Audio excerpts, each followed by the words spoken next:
Bonjour, j'espère que vous allez bien. Aujourd'hui, on va pas trop durer.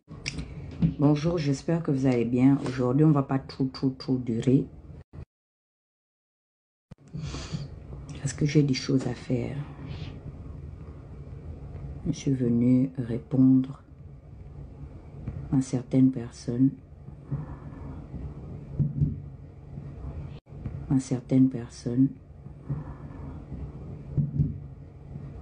Qui se sont adressées à moi.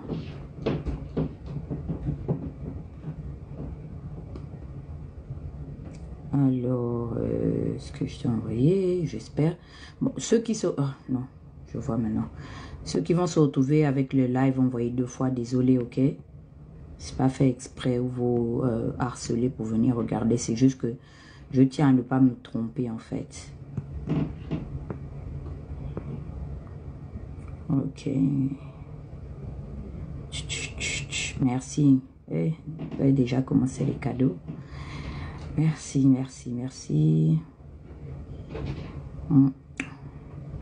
J'espère que vous allez bien.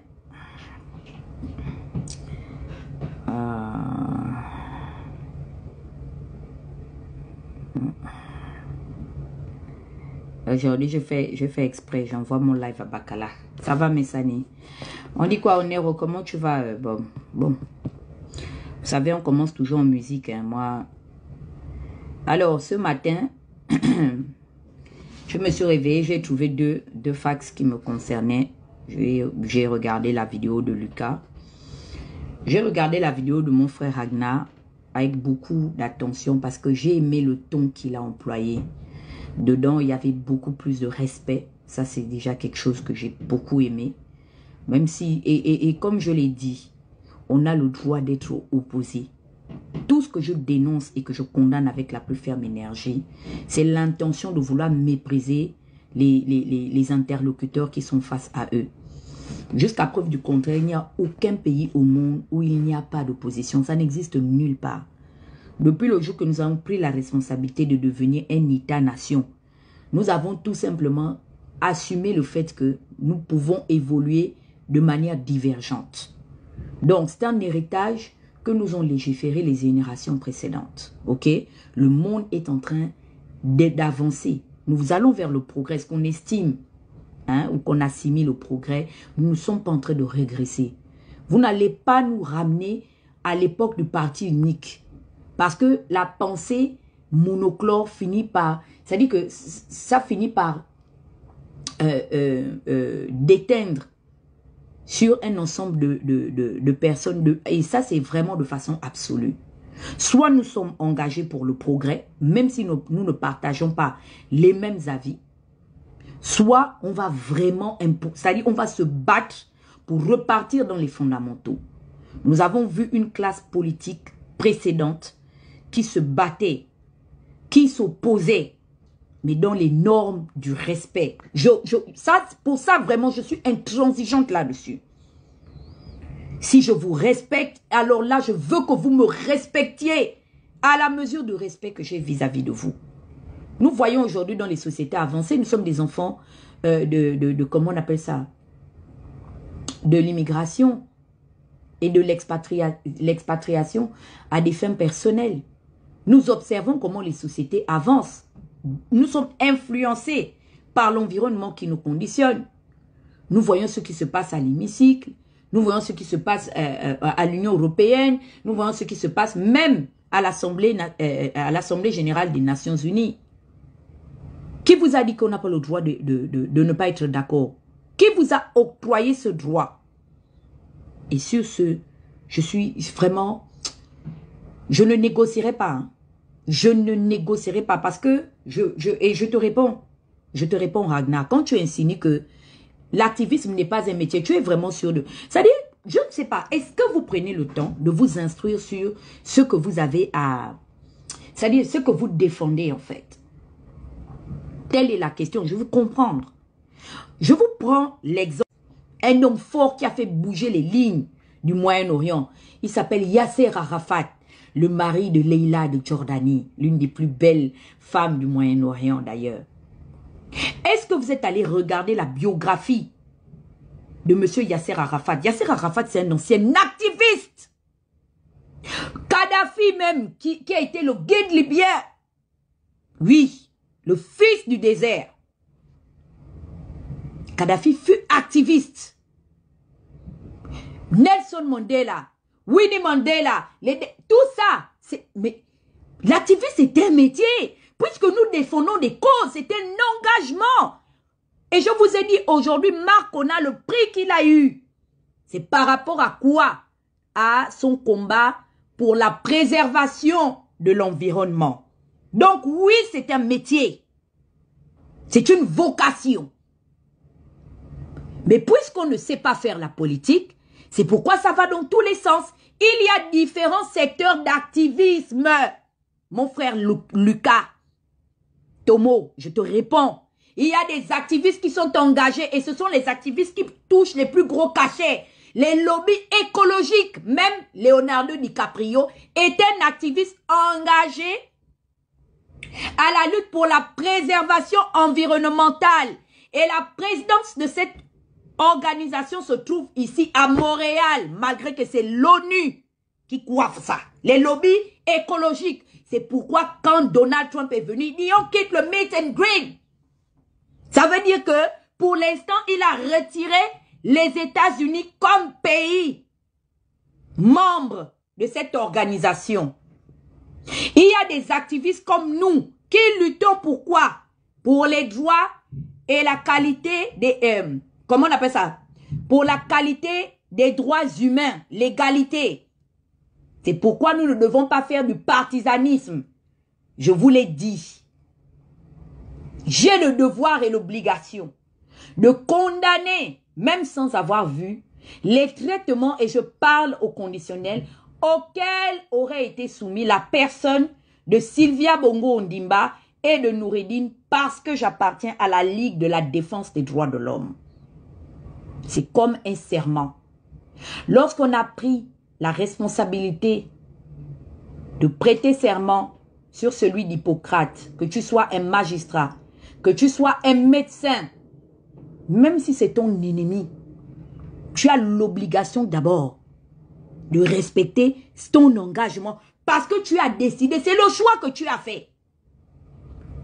Ça veut dire que même Oligui aujourd'hui là que je conspire, si demain j'estime que ces droits en tant qu'être humain et au nom de la dignité humaine sont bafoués, j'ai le devoir de me lever et l'obligation de condamner cela. C'est ça, être en parfaite harmonie et en cohérence avec ses engagements.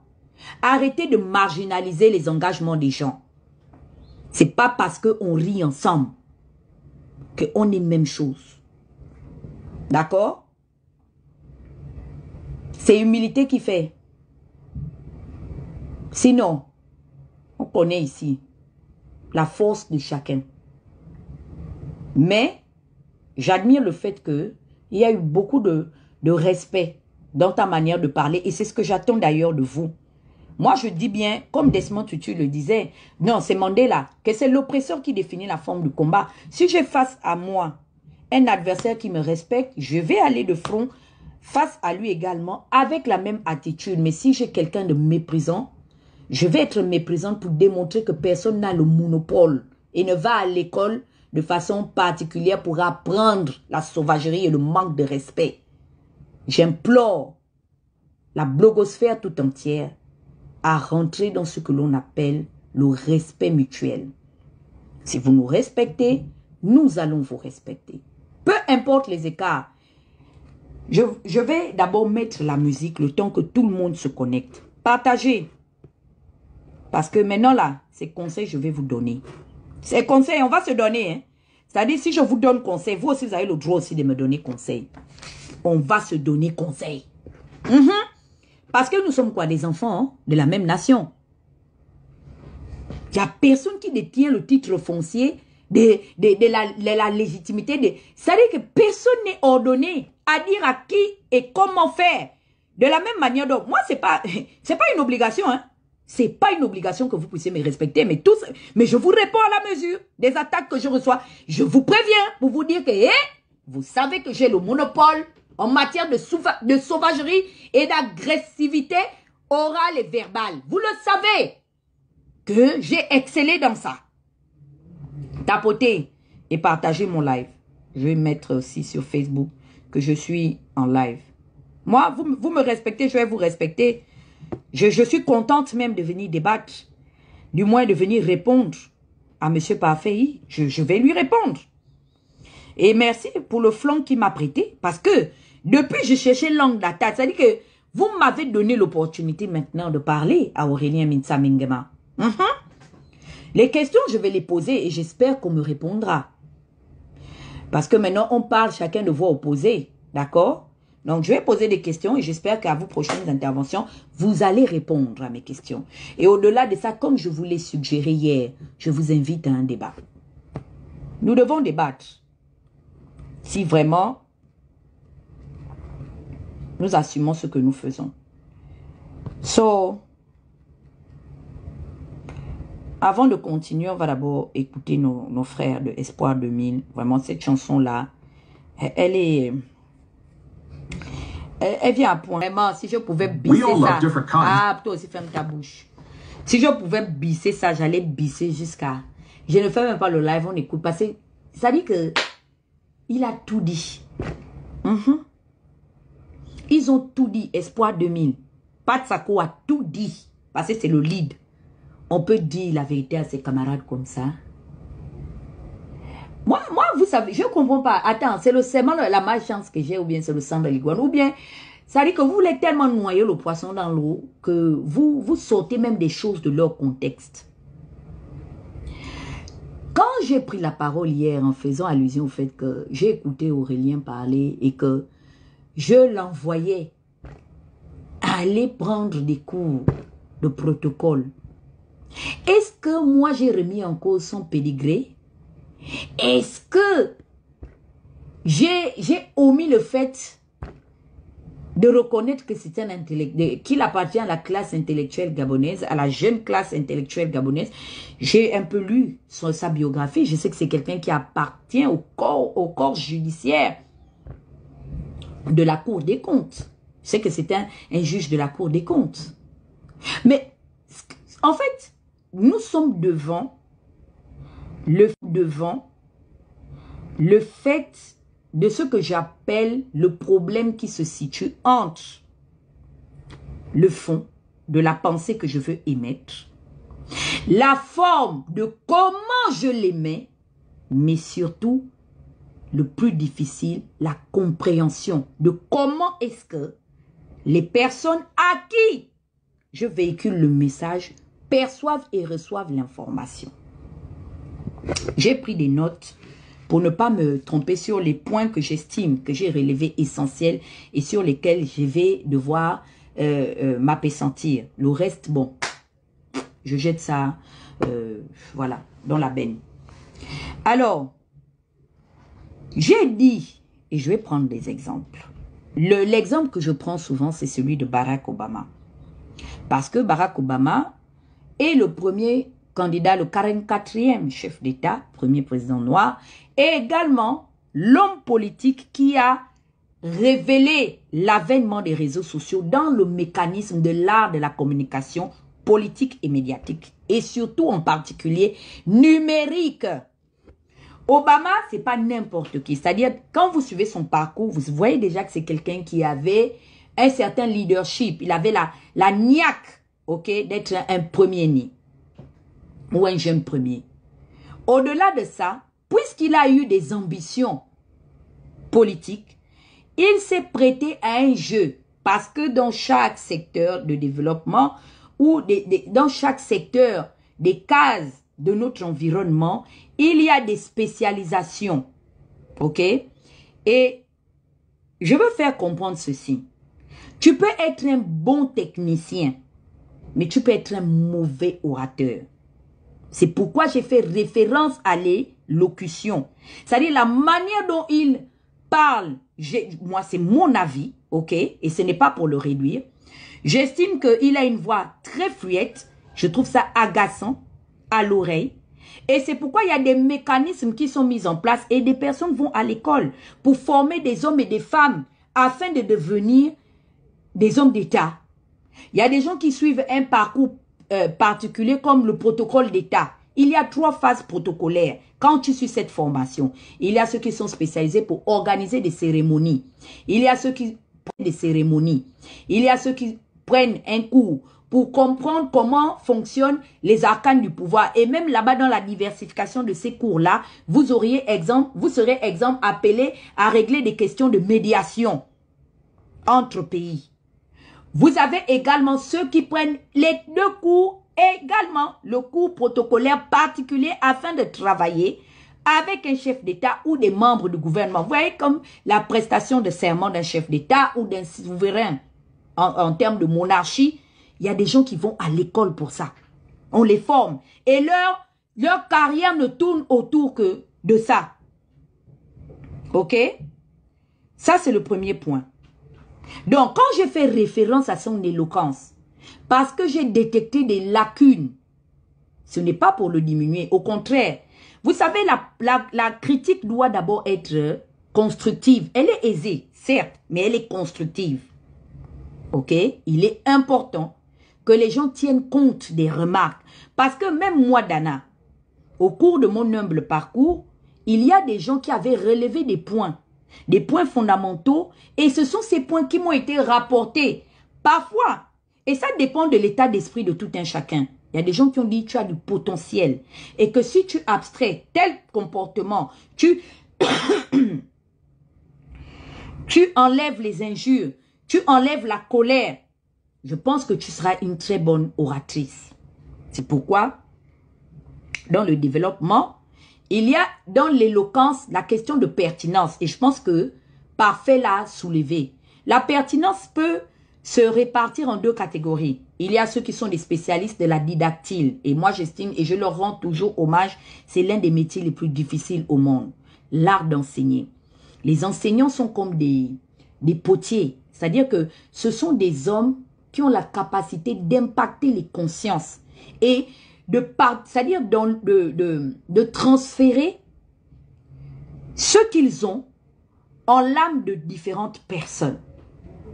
Vous allez remarquer dedans, il y a de la psychologie, il y a différents secteurs d'activité. Mais au préalable, je le reconnais et je l'ai toujours dit, on peut ne pas aimer Mbango. Et je pense que c'est à son avantage. On peut ne pas aimer Mbango. Et je pense que c'est à son avantage. Le fait qu'elle ait exercé, ou du moins qu'elle ait fait des études dans le domaine de la didactile, lui donne un avantage devant un technicien de haute envergure comme M. Raymond Donsima, qui est un homme de technique. Parce que lui, c'est un, comment on appelle ça? C'est un économiste spécialisé en mathématiques. Et le problème avec M. Raymond Donsima ou M. Jean Ping, que j'ai vu parler, M. Jean Ping également a un doctorat en économie, mais il n'a pas la capacité de pouvoir véhiculer dans la forme, parce qu'il a un fond, hein, c'est ce que lui pense. Mais dans la forme de son message, il va être dans l'incapacité de véhiculer un message que, exemple, un monsieur comme René Ndemezo pourrait le faire, ou monsieur Nzibi Bertrand. C'est pourquoi, à César, ce qui est à César, merci, c'est des technocrates. OK? Donc, c'est pourquoi, généralement, même ces personnes sont soumises à aller vers des spécialistes. C'est-à-dire même Macron, autour de la communication même d'un chef d'État, il y a ceux qui sont des spécialistes en matière de communication de réseaux sociaux. Parce que c'est ceux qu'ils savent faire le plus. Et aujourd'hui, qu'on aime le réseau social ou pas. Pourquoi aujourd'hui les hommes d'État ou les hommes d'influence sont soucieux par rapport à ce qui se dit? Parce que le social media est venu ravir le leadership des médias télévisés et des médias audio qui appartiennent à l'avènement d'un autre siècle. Vous êtes d'accord avec moi? Donc, quand j'ai fait référence à son manque d'éloquence, parce que je regarde non seulement, du moins j'écoute ce qu'il dit peut être important, mais vous allez vous rendre compte que, en dehors de ceux qui pratiquent, exemple, les finances, le système financier ou le système économique, est-ce que la classe sociale qui est majoritairement composée des personnes lambda ont compris le carnaval là, par lequel il a fait comprendre. Est-ce que si on va à un sondage, l'ensemble des personnes à qui il a voulu parler pourront comprendre le message qu'il a voulu véhiculer? C'est la question que je pose. Parfait. Ah, je n'ai pas fini. Donc, il faudrait que tu comprennes qu'au-delà des spécialistes de la didactyle, il y a également ceux qui ont le plus réussi dans le domaine de la politique, les hommes des lettres. Et en particulier, c'est une corporation à laquelle j'ai failli appartenir. Et je parle en particulier des chefs d'État américains. Vous allez vous rendre compte que les 3 quarts ont été des avocats ou des juristes ou des magistrats de formation parce qu'ils sont soumis à un art oratoire, c'est-à-dire l'art de convaincre. OK? Donc, c'est un peu leur spécialité. Parce qu'ils vont à un combat qui les oppose à la partie adverse. Et il va bien falloir la composition d'un jury qui va tirer les conclusions et trancher parce que la loi doit être dite. Donc, dans ce domaine-là, de l'art de la spécialité d'éloquence, vous allez également retrouver les hommes de droit, ou les femmes de droit d'ailleurs. Je voulais t'interpeller, tu sais, parfait, j'admire déjà le fait que il y a eu du respect. Je pense que le message est en train vraiment de se faire comprendre, même si c'est par le fouet. Mais je crois que, parce que moi j'ai un objectif, ok? Moi je suis la petite fille d'une enseignante. Je vous ai toujours dit, la première personne qui m'a appris à lire et écrire a été enseignante de niveau dans le milieu préscolaire pendant presque 40 ans. 38 ans, elle a exercé. Et elle a été également une pédagogue. C'est la mère de ma mère, Nsaon Agnès. Et de ce que j'ai retenu, puisque j'ai été influencée par la maîtresse qu'elle fut, ou du moins l'enseignante, c'est que même lorsqu'elle nous punissait, elle nous posait toujours la question de savoir, est-ce que tu sais pourquoi je t'ai puni? Parce qu'elle ne nous tapait pas. Et quand on n'arrivait pas à l'expliquer pourquoi elle nous avait soumis à une punition, elle ne nous relevait pas de cette punition. C'est l'art pédagogique. Parfois, je peux être un peu difficile, mais j'ai toujours un objectif, même quand je commence à rentrer dans les caniveaux. Tu fais référence. Et tu vois, ça c'est du mépris. Ça par contre, vraiment, si tu veux qu'on continue à discuter de manière conviviale, il faut arrêter de mépriser les gens. Ne me parle pas d'une histoire de « il faut aller à l'école, que j'aurais lu certains bouquins ». Tu ne connais pas mon niveau d'études.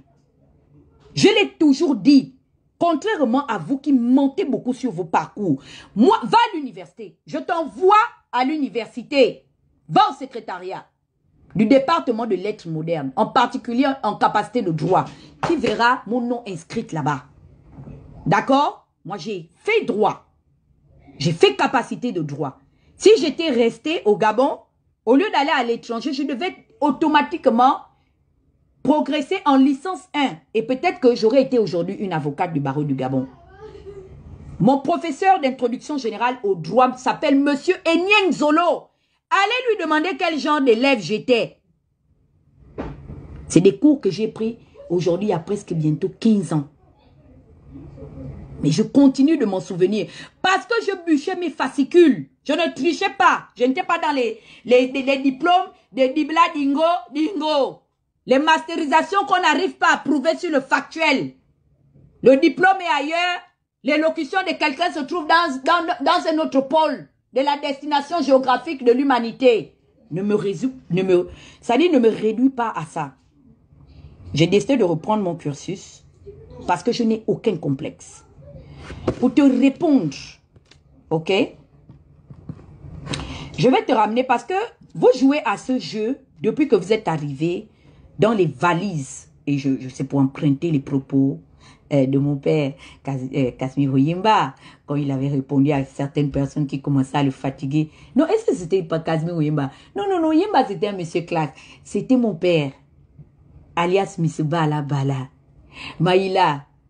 Je ne sais pas qui l'a pour. Ah, c'était le grand frère Jean Gaspard. pas grand frère, mais mon papa Jean-Gaspard Tuntoumaï, qu'il avait piqué quand il était encore porte-parole de la coalition de la Nouvelle République au CNR. Il dit que, mais vous savez, il a répondu donc aux médias, il dit, ben, vous savez, les gens arrivés dans les valises du président Kasbiro Yemba, ça nous a bien fait rigoler. Vous voyez, c'est des petites piques. C'est des petites piques que Maître Maïla envoyait, des petites peaux de banane. Et c'est ça qui rend justement, c'est-à-dire que ça épice le débat politique. Vous voyez, non? Donc c'est comme ça, nous, on a appris à faire de la politique. De temps en temps, on s'envoie des petites piques. Et d'ailleurs, j'ai une petite pique à envoyer à madame la conseillère technique du ministre des petites et moyennes entreprises et du commerce. Est-ce que tu sais que pour être intégré à la fonction publique, selon ce que dit la loi du code de la fonction publique, il faut avoir au maximum 35 ans. Quand on a dépassé les 35 ans, on ne peut plus être fonctionnaire. Eh bien, tu ne seras qu'une simple nommée et qui sera payée par la main-d'œuvre non permanente comme tous les manœuvres de la fonction et de l'État. Voilà. Ça, c'était ma petite réponse. Mes félicitations, Madame Claire Newman. Tu seras payé avec tout ce qu'ils font. Ça dit que les techniciens de surface, ceux qui servent le café au ministère, tu vas aller. Allez. Tu vas aller, comment on appelle ça? Prends ton salaire là-bas. Parce que c'est là-bas où se trouve ta vraie place. Dans la manœuvrerie. Je t'ai dit, hein. Et c'est bizarre. Ce sont mes frères qui viennent répondre. Tu ne viens pas répondre. Tu vas venir débattre. Je finis d'abord avec mes deux frères là. Toi, je te garde à l'œil. Parce que tu as voulu venir chier dans le torrent. Je t'avais averti. Comme a dit ma petite soeur Aya. Je t'avais prévenir. Je t'avais prévenir. Tu vas aller manger là-bas. Moi, j'ai ma tante, l'aînée de ma mère. Elle était là-bas. C'est elle qui payait au 2 décembre là-bas. Hein, pendant des années. La main d'œuvre non permanente. Je m'abstiens de donner son nom. Alors, depuis que vous êtes arrivé dans les valises de la Pingale, vous vous amusez à réduire les gens. Selon vous, on devait abstraire et exclure en particulier des individus selon vous parce qu'ils n'auraient pas un certain niveau académique ou du moins ils ne seraient pas diplômés. Je demande, hein, et je sais que tu es très jeune, ok? Mais je t'envoie à tes classiques. Pose la question à papa. Papa va te parler de monsieur Pierre Bérégoy ou Pierre Bergoy. Je ne sais pas, peut-être j'écorche son nom. Il fut l'un des premiers ministres de Mitterrand. Un autodidacte de la République française, mais un homme d'État qui a fait bouger les lignes de la 5e République. Tu comprends, non? C'est l'un des dirigeants français les moins diplômés de l'histoire de la politique française. Ok? Mais, parce que faut pas confondre. Vous avez tendance à assimiler, je sais pas, vous mélangez en fait. Ou vous faites confusion entre être instruit, quelqu'un d'instruit et quelqu'un d'intelligent. Thomas Edison, qui est l'un des inventeurs aujourd'hui de ce qui nous permet de nous chamailler en ligne, il est là. Il est breveté. Ça dit que le temps passe, mais on continue d'étudier son histoire. Il ne faut pas seulement étudier une partie de l'histoire. Parce que derrière les histoires qui sont des success stories tels que Thomas Edison, c'est-à-dire, il y a une lettre de motivation, il y a un esprit motivateur derrière le parcours d'un personnage comme Thomas Edison, afin de démontrer à tout un chacun dans l'humanité que chaque doigt de la main sont utiles. Le pouce, l'index, le majeur, l'annulaire et l'auriculaire. Chacun a son efficacité. Donc, tu vas arrêter de me mépriser. Maintenant, je te donne un second exemple parce que on va aller dans le sens on va aller dans les profondeurs de ton sujet. Si pour toi, ta vie se résume à faire la propagande du théorème de Pythagore ou de Thalès parce que mais je vous attends au salon de l'invention ici. C'est chaque année. Il y a des petits Africains ici qui viennent prendre les prix. Les petits Naija, les petits Congolais, même les petits Camerounais. Puisque vous êtes des diplômés, toi tu dis que tu as un doctorat en ta spécialité, non? Mais je t'attends ici au salon de l'invention. On ne vous voit jamais. C'est toujours derrière les réseaux sociaux comme nous là, qu'on vous voit. Mais vous pensez vraiment que vous êtes vraiment... Je vais vous dire quelque chose, c'est pas insultant, ok? J'ai décidé qu'on ne s'insulte pas. Mais il faudrait que vous descendiez de vos petits parachutes. Vous voyez, et je m'inclus à l'intérieur. Chacun de nous est roi de son royaume. Mais vous savez, le trône sur lequel chacun de nous siégeons, c'est la lunette des toilettes sur laquelle chacun de nous nous asseyons matin, midi et soir. D'accord? Vraiment, je t'exhorte à ne pas aller dans ce sens-là. Je ne te méprise pas.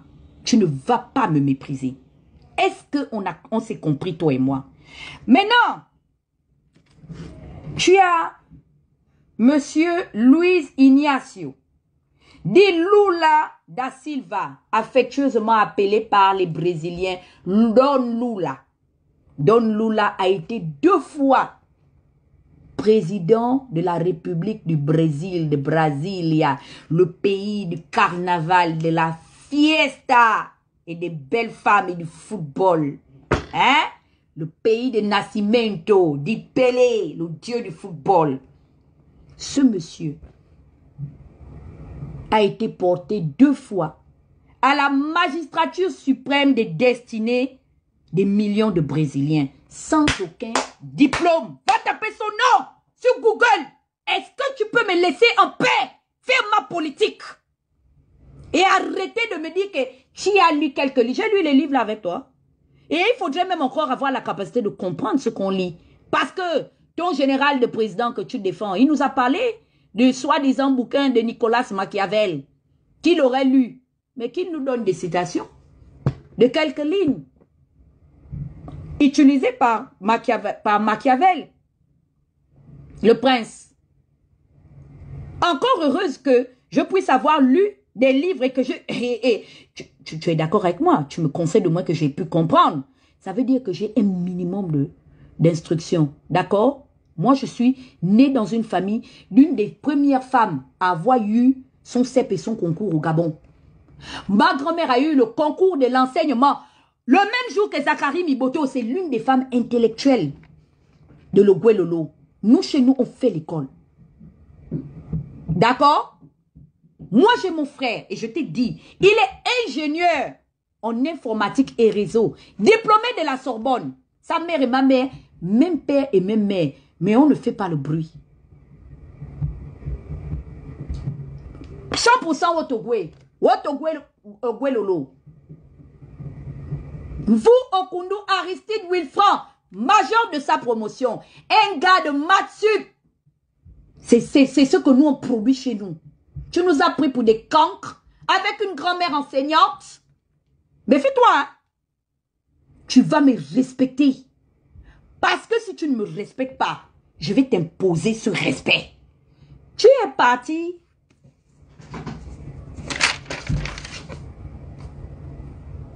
Dans le domaine de selon lequel tu veux nous raconter, c'est les illuminés. À qui vous allez raconter, tu dis que oui, Aurélien était dans la technique. Attends, on va l'écouter, hein? Mais celui-là, franchement, tu es un enfant. Chez nous dans le Haut-Togo, on dit, Waman Ngwalara. Ngwalara, tu es un petit. Est-ce qu'il n'y a pas un adage fan qui dit que derrière un grand silence se parle une relique de la manière dont je me tais? Toi-même, ça dit que you can smell it, you can feel it. Qu'il y a quelque chose de grand. Et puis, arrêtez avec les théories de complot. Hein. Oh, je sais pourquoi on t'a envoyé. Si vous êtes stressé dans votre CTRI là-bas et que vous avez les détracteurs, enlevez la fille de Josiane dedans. Moi, je suis comme Jacques Attali. Je ne fais que des analyses politiques. Donc, arrêtez comment on appelle ça, de me suspecter. Je ne suis en intelligence avec personne. Je suis encore de ma propre personnalité individuelle pour pouvoir donner un avis. Pourquoi je devrais forcément être au téléphone avec les ennemis et les adversaires d'Aurélien pour donner mon avis sur ce que je pense du patron d'Ossiman? On va développer. On va un peu entendre ce que tu racontes dans les réseaux sociaux. Juste quelques minutes, hein, parce que franchement, je n'ai pas le temps. J'ai vraiment pas le temps. On va développer. Aurélien va venir nous expliquer si c'est parce que il faut sortir le Gabon de la domination monétaire qu'il s'est fait suspendre et révoquer de son poste de fonction. Il va venir nous expliquer ça.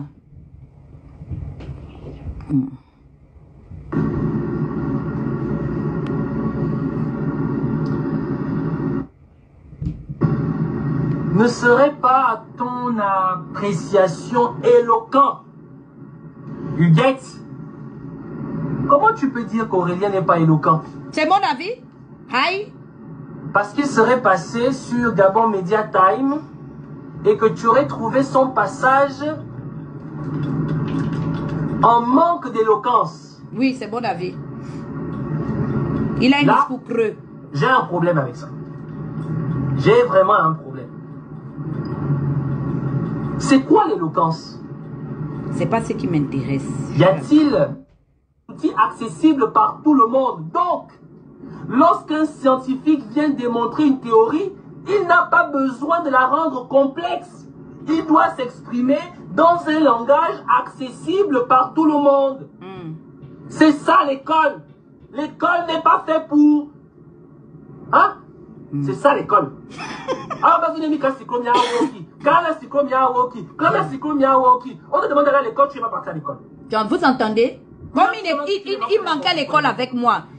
C'est ça le problème.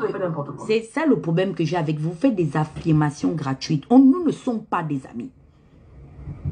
Nous ne sommes pas des amis. On ne se connaît même pas en dehors des réseaux sociaux. Arrêtez d'affirmer ce que vous ne connaissez absolument pas. Parlons de ce qui se passe dans l'arène. Quand tu insinues que je ne suis pas là à l'école, je manquais à l'école avec toi. Ou bien tu es tellement en carence d'arguments que tu es obligé toujours de rentrer dans le mépris. Hein? Mais ça commence à devenir un sport national et collectif. C'est-à-dire, vous ne vous rendez même pas compte, mais c'est spontané chez vous. Vous n'arrivez pas à entretenir un débat. Et c'est très grave parce que vous êtes les amis et les proches d'un dirigeant. Et pas n'importe lequel. Le dirigeant gabonais. Il y a un adage qui dit que montre-moi tes amis et je te dirai qui tu es. C'est dommage, hein? Le niveau est bas.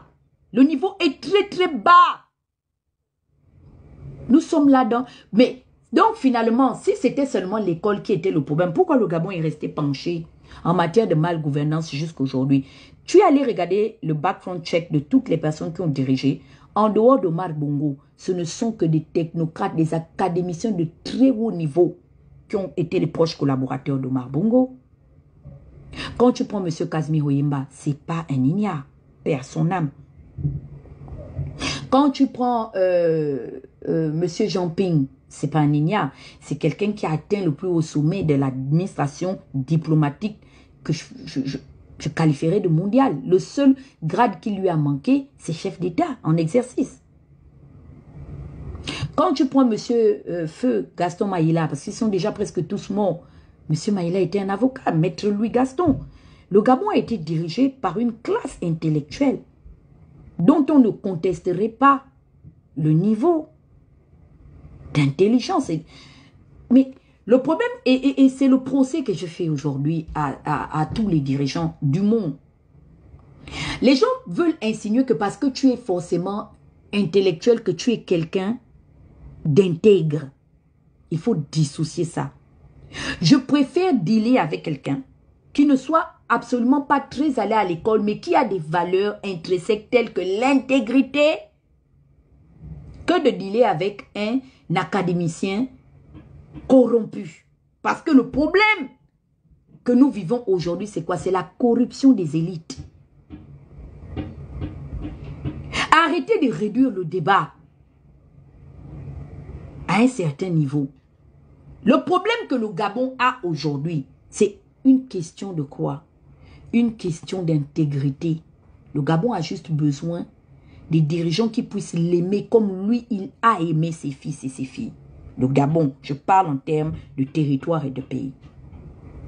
Parce qu'il a pu donner du lait, du miel, du fer, de l'uranium, du pétrole, du diamant, de l'or. Il a donné à ses enfants. Mais qu'est-ce que ces enfants ont donné? C'est très réducteur parce que la personne que tu vois, je t'invite à aller investiguer sur la, comment on appelle ça, l'obtention du master de celle qui se balade avec toi, la Claire Newman. Nous tous, on remet en question sa capacité de master. Parce qu'au terme, sur les questions même d'élocution, parce que le Gabon, on peut dire que d'accord, on peut avoir des problèmes hein, en grammaire. Mais en vocabulaire, même dans les coins les plus reculés, les gens parlent correctement français. La preuve en est, c'est que moi, c'est mes grands-parents qui m'ont élevé. En partie, ma maman était très jeune. Mais c'est flagrant, en fait. En fait, vous prenez les lacunes que vous avez pour habiller sur les autres. Et vous êtes convaincus que tout le monde, que les gens ne réfléchissent plus. Ou bien comme les gens gardent le silence. Non, mais j'ai le son de l'iguane. Hein.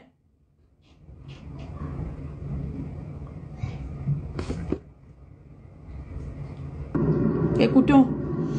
Aurélien a fait une démonstration sur la question du franc CFA.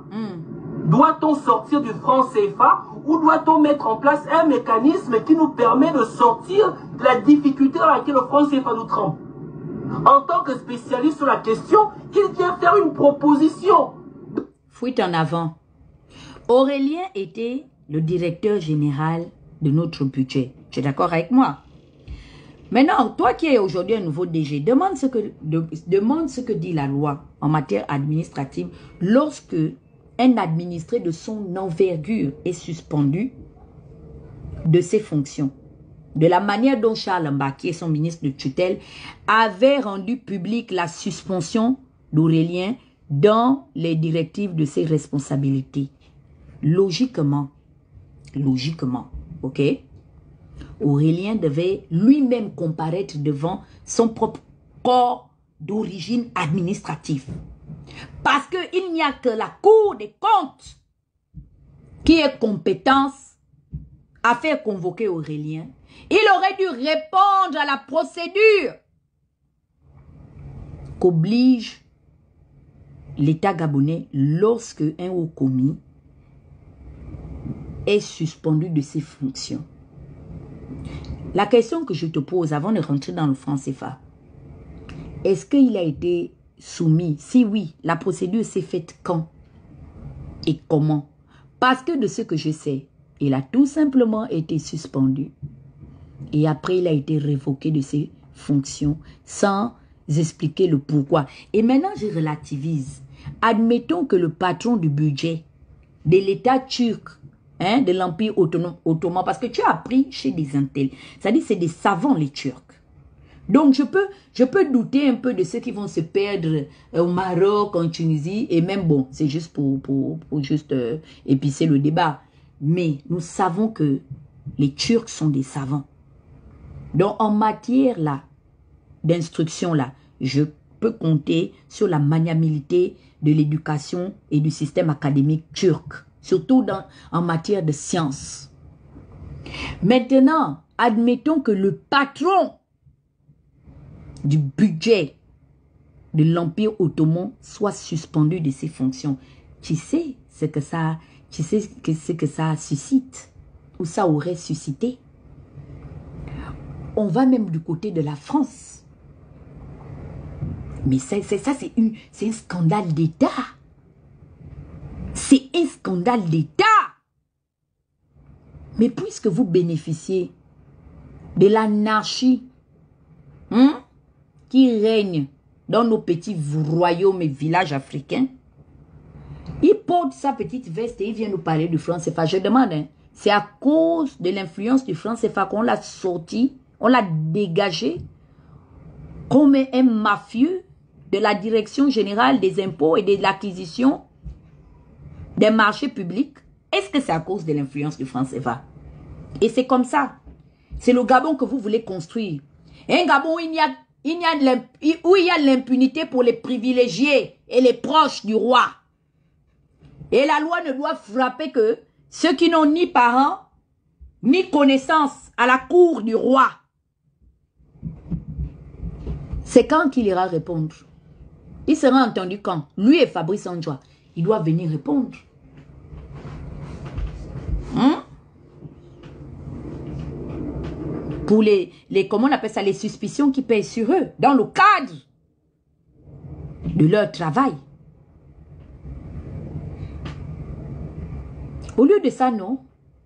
Il vient nous perdre du temps. Lui, il va venir nous parler du franc CFA. C'est à cause de l'influence du franc CFA que tous les hauts commis de l'État continuent à détourner de l'argent de manière faramineuse et à la pelle mécanique et vont les planquer dans les paradis fiscaux. C'est à cause de l'influence du franc CFA.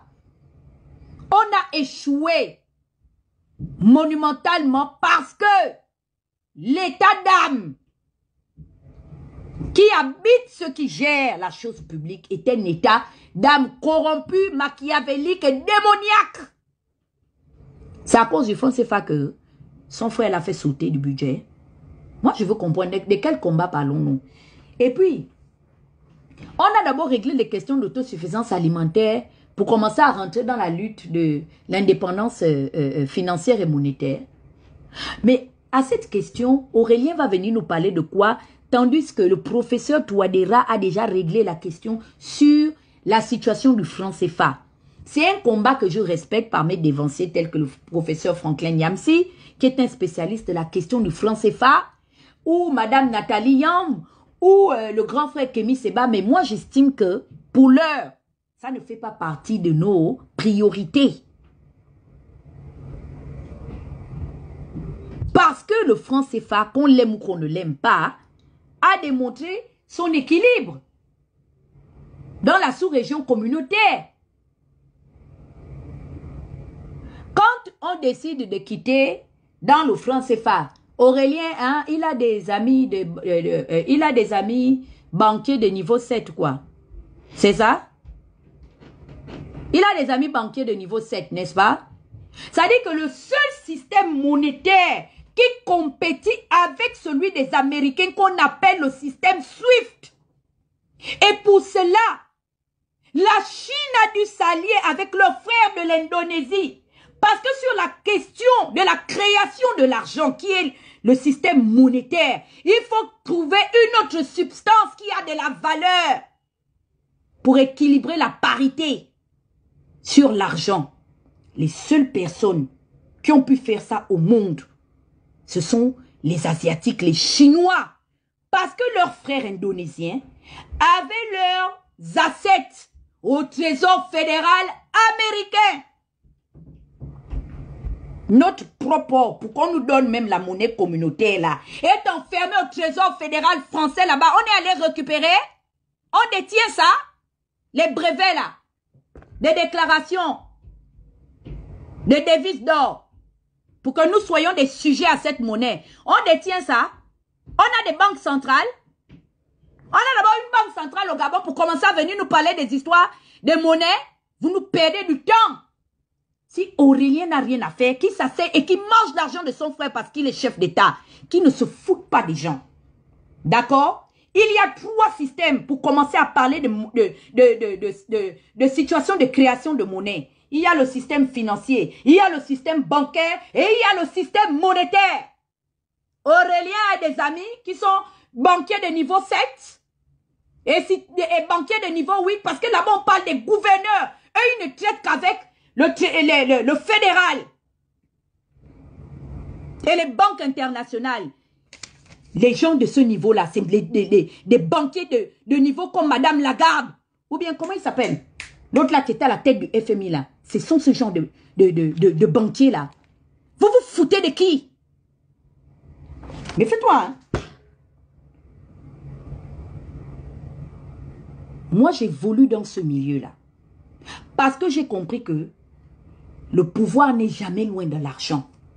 Ne pensez pas que nous, les Africains, quand vous nous voyez, Strauss-Kahn, merci, dans les réseaux sociaux, qu'on n'a pas de projet de société et surtout, comment est-ce qu'on ne réfléchit pas sur la révolution monétaire.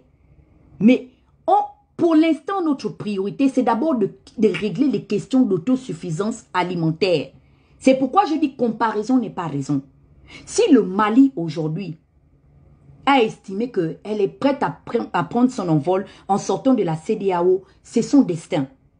Nous les saluons et nous respectons leurs engagements.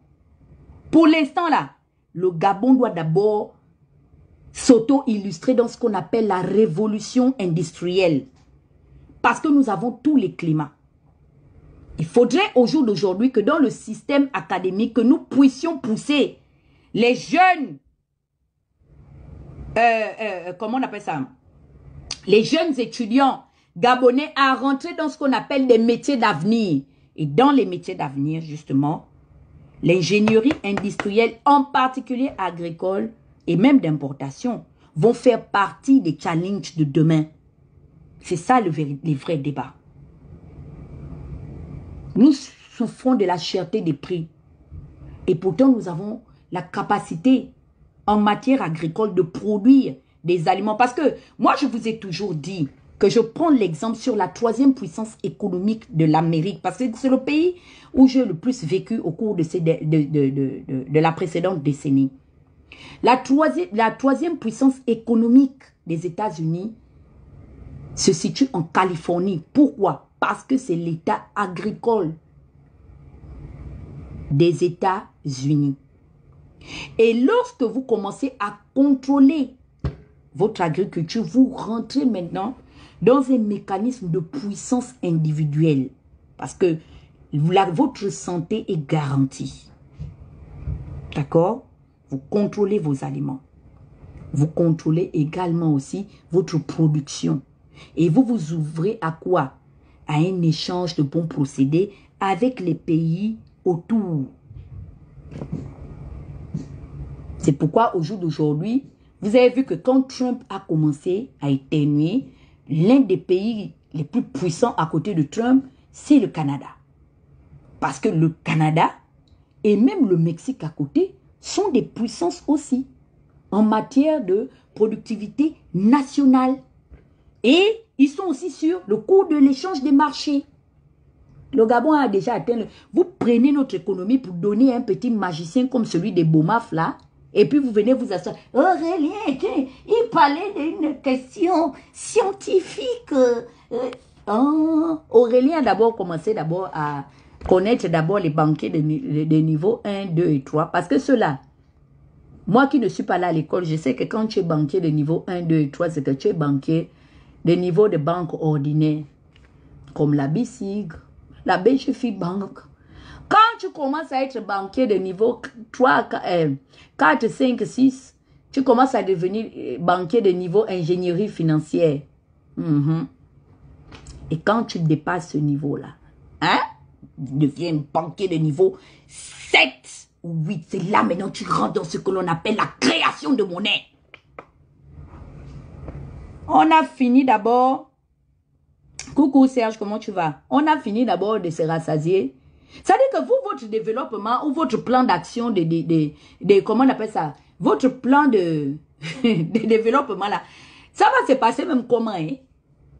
Vous avez d'abord fini de pallier à la cherté des prix des produits de première nécessité. Manger le pain devient un luxe au Gabon. Tandis qu'on a toute la zone du centre du sud qui est pour moi au jour d'aujourd'hui l'État, le futur État agricole de notre pays. Les routes, vous dites que vous faites les routes. On va évaluer ça. À combien? Et on va faire des comparaisons avec le périphérique de la Guinée équatoriale. Parce qu'on n'ira pas en Côte d'Ivoire pour faire ces comparaisons-là. Et à combien s'élève le kilomètre de route? On fait ça, ces évaluations-là. Donc, si ça vous amuse de venir distraire l'opinion, c'est tout à votre aise. Mais permettez-nous également d'avoir la liberté de répondre à la mesure de ce que nous constatons comme anomalie. Ne prenez pas la jeune génération de Gabonais que nous sommes pour des cancres. Hein. Les Gabonais sont très, très instruits. Tu le sais et tu es bien placé pour le savoir. Est-ce que tu comprends? Donc, j'ai été clair. J'ai dit, nous devons parler du bilan d'Oligui. On ne peut pas se disperser parce que sur la question du franc CFA, Moi, j'estime que Touadéra avait déjà trouvé la solution. Qu'est-ce qu'il a proposé? Parce que moi, je le suis. Je le suis sur Twitter. Il faisait des spaces à une certaine époque, justement sur la question du franc CFA. Il a expliqué que, puisque les États, au sorti, je pense, de la Seconde Guerre mondiale, se sont fait arnaquer par le système banquier et monétaire américain qui impose le veto sur la vente des matières premières de chaque État, parce que ça se vend en devises américaines, donc en dollars USD. Les Chinois et certains pays non alignés ont pu contourner le dollar en proposant un échange de procédés entre des pays qui avaient des projets de société et des fournisseurs qui, eux, avaient comment on appelle ça, la logistique, dont l'un des chefs d'État, l'un des anciens chefs d'État qui fait aujourd'hui fortune dans le milieu des BTP, l'ancien président du Kosovo, c'est celui qui a construit la tour de Dubaï qu'on appelle le Al Burj Khalifa. Comment lui fonctionne? C'est-à-dire que lui fonctionne avec des pays qui sont sanctionnés. Quand il y a l'embargo chez toi, puisque tu as les matières, non? Hein? Je parle en petit français. Vous allez fonctionner sur le principe d'échange des collatéraux. Parfait. J'allais mettre la vidéo parce que tu m'as dit que je lis le livre. Les collatéraux là, ça s'assimile à quoi? J'ai exemple, moi j'ai une mine d'or. Je fais venir des spécialistes qui feront l'estimation de la valeur de ma mine d'or. Et si moi j'ai le projet, comme j'ai appelé mon projet de société, Ogwesidi, exemple de la construction d'un port en eau profonde, qu'est-ce que j'ai fait? Je prends moi mes lingots d'or, je les donne maintenant à comment on appelle ça, mon partenaire. Lui, il vient, il me construit mon projet. Si je veux l'aéroport, c'est comme ça le Mali essaie maintenant d'échapper aux sanctions. Parce que, à un moment donné, la Chine qui est en expansion et tous ces pays comme la Russie qui sont des grands providers en matière de confectionnement d'armes et consorts, ils sont aujourd'hui sur le marché africain et ils ont expliqué aux Africains, moi je vais dans ces colloques-là, c'est des trucks. Vous voulez mystifier les qui sont. C'est les qui vous voulez mystifier. C'est comme ça Assimi fait. Et même encore, c'est même avantageux parfois de travailler avec ces personnes-là. Parce qu'au-delà du fait qu'ils prennent ta devise d'or, vous pouvez aussi imposer la main-d'œuvre salariale nationale. Ce que les intellectuels du Gabon ont été dans l'incapacité de faire. Ping a eu l'audace de faire appeler les Chinois sur le fer de Belinga et vouloir faire en sorte que les Chinois quittent la Chine pour venir dans le Goué Vindo, venir exploiter le fer de Belinga. La personne qui a défendu le dossier de Belinga s'appelait Feu Pierre Mambundu. Qui a dit à Bongo que c'est quoi? Dans le secteur pétrolier, vous ne faites qu'embaucher les enfants du pays, même les ressortissants de ces localités-là. Sur la base des contrats, comment on appelle ça, ils travaillent en CDD, renouvelables. Vous les faites travailler comme des prestataires. Mais vous prenez des sujets français, vous leur donnez des CDI. Sur les terres des Gabonais. Sur le plan du pétrole, on a échoué. On peut encore le considérer, Bongo était un autodidacte. Mais sur le fer de Belinga, c'est un Pounou qui s'est levé pour venir défendre les intérêts des ogivins. Pendant que les quotas, les sakés, avec les comment on appelle, comment on appelle les éléphants, avec, parce que moi, je connais bien la géopolitique de mon, attends, comment on les appelle? Les maquinas étaient en train de danser dans le PDG. Le Gabon a eu des fils de... C'est-à-dire que d'un niveau... Pierre Mambundu était un... Pour moi, c'était un génie. Voici des gens qui critiquaient et qui étaient aussi dans les formes de proposition. Ce ne sont pas les formes de proposition qui nous manquent. On vous propose, mais vous faites le choix de ne pas écouter. C'est comme la remarque que j'ai eu à faire vis-à-vis d'Aurélien. Je suis responsable de ce que j'ai dit. Mais pas de ce que vous avez compris. Parce que vous avez voulu comprendre comme vous le voulez. Et vous m'avez même prêté des intentions. Je n'ai jamais remis en cause le cursus académique d'Aurélien. Je dis que puisqu'il a l'intention aujourd'hui de devenir un homme des palais, je l'exhorte à aller prendre des cours. Même Obama s'est prêté à ce jeu-là.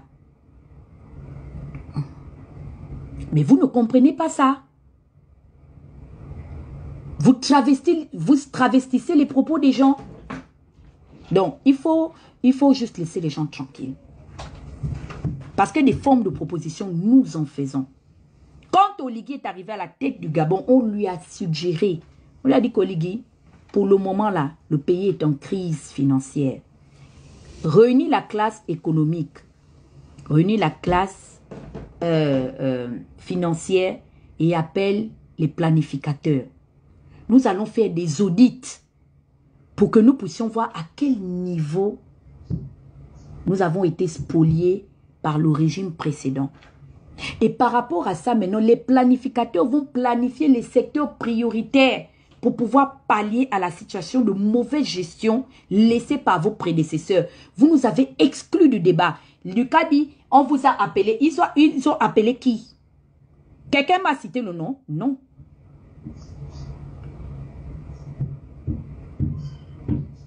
Ce n'est pas eux qui doivent nous appeler.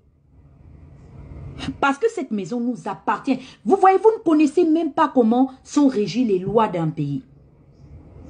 C'est eux qui travaillent pour nous.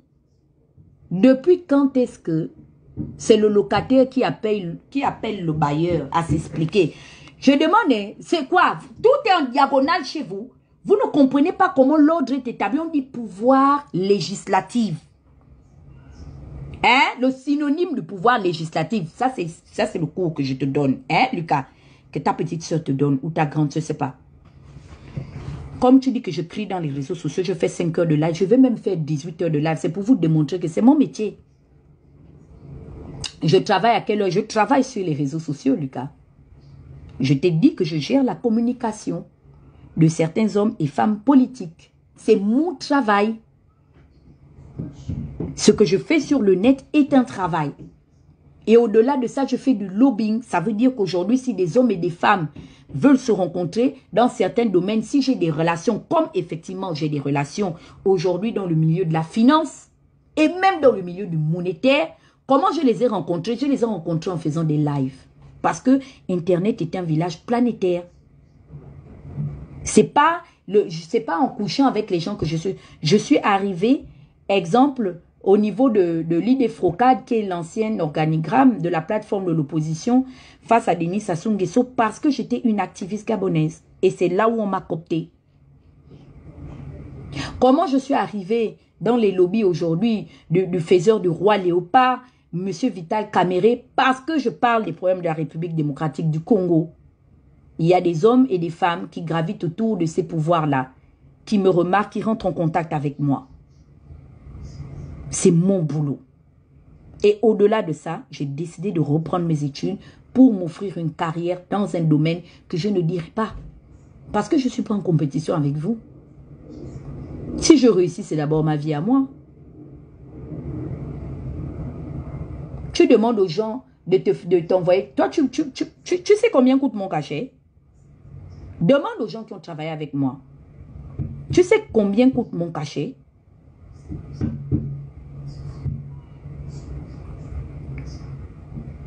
Il faut aller demander notre frère Jean-Serge Bokassa, le fils de l'empereur, qui est aujourd'hui homme politique à Bangui. Ce sont des Gabonais qui m'ont référé à lui. Va demander au grand frère Jean-Serge Bokassa combien coûte mon cachet. Moi, je suis fille de communicant. Hein. Mon papa, c'est un homme de la presse.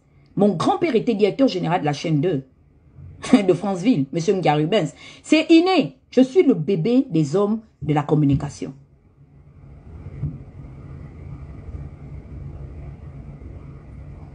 Donc, ce n'est même pas anodin Et je suis multipolyvalente. Je sais faire autre chose.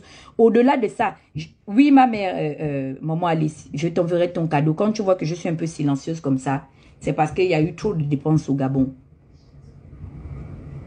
Faut penser que je viens d'une famille de tarés. Moi, je travaille sur Internet. Même là, quand il y a eu des complications sur le cas de notre frère activiste, comment il s'appelle, Kone Bagbo, mes frères ivoiriens sont venus me voir. Vous pensez que quand le petit là, Yeo Sifowa est sorti de prison, vous pensez qu'on avait comment?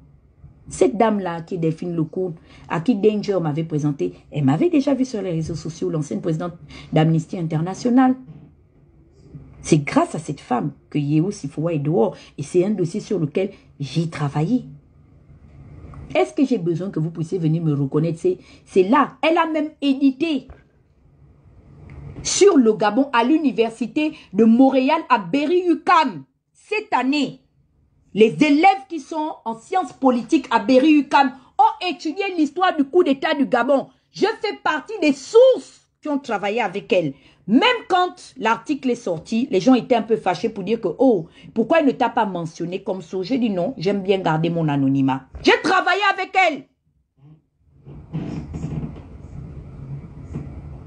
Appelez Madame Delphine Lecourt, j'ai travaillé parce qu'elle était sur un article. Il fallait qu'on parle du Gabon et elle a estimé que je fais partie des références qu'elle devait appeler pour l'édifier sur l'article qu'elle a édité en faveur du Gabon. C'est le travail que moi, Dana, je fais.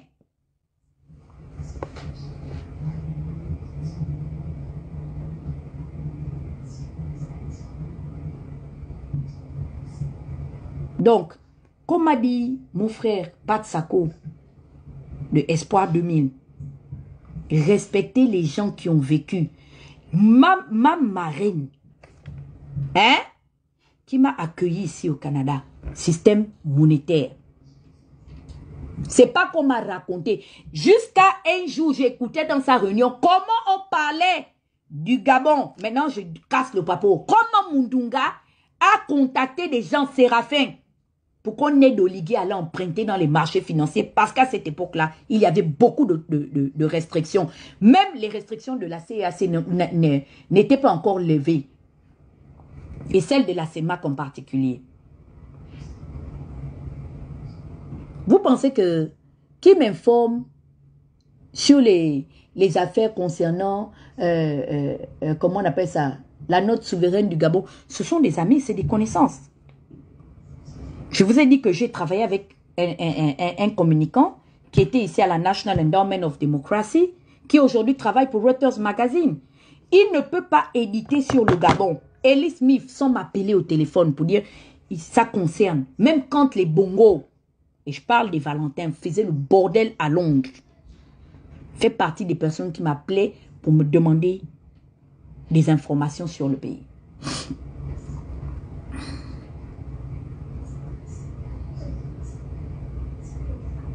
Vous pensez que je ne parle pas aux gens qui sont dans le CTRI? Vous êtes vraiment certains? Est-ce que vous savez le nombre de personnes que moi, Dana, je prends? Vous savez pourquoi est-ce que vous, d'apparence, vous pensez que je ne vaux rien? Parce que la différence avec vous, c'est que moi, je suis une femme de pouvoir, je suis une femme d'État.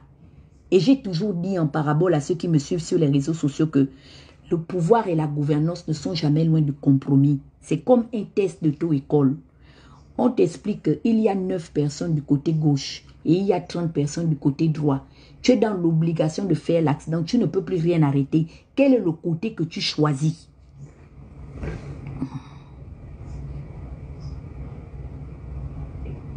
C'est comme ça la politique. Je vous ai même dit que je ne suis pas de ceux qui alimentent les spéculations.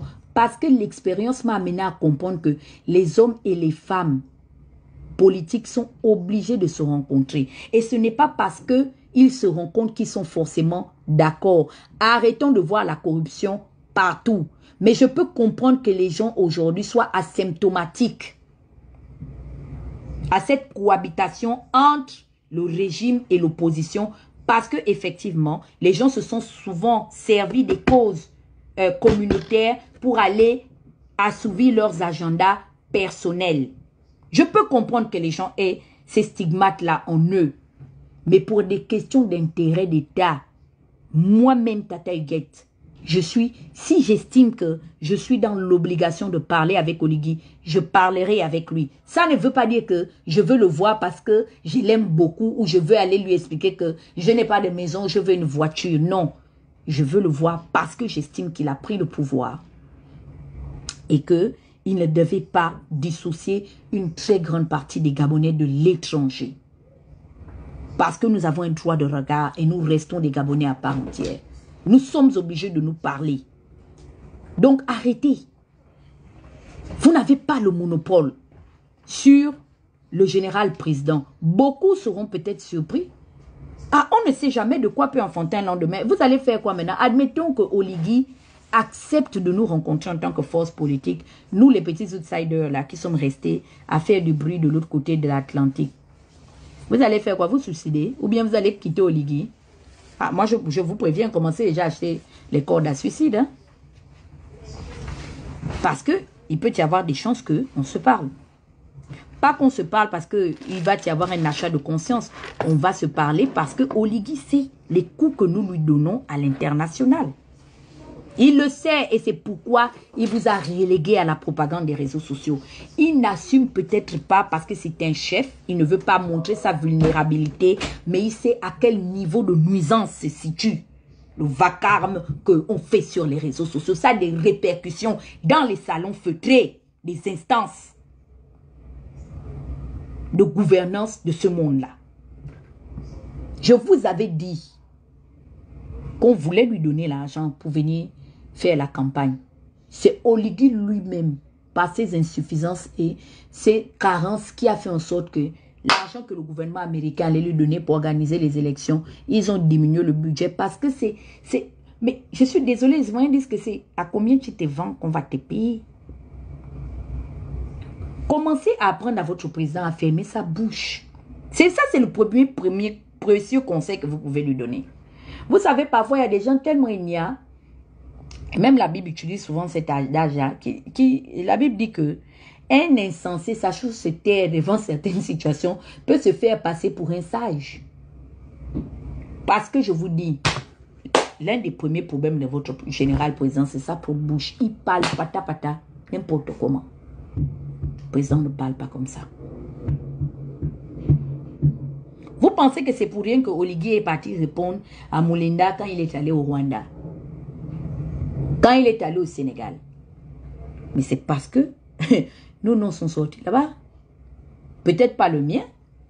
Mais les gens lui ont dit que mais comment toi tu te retrouves avec les mêmes détracteurs que celui que tu es censé avoir enlevé au pouvoir? Qu'est-ce qui se passe? Tu n'arrives toujours pas à te mettre d'accord avec ces personnes-là. Il le sait.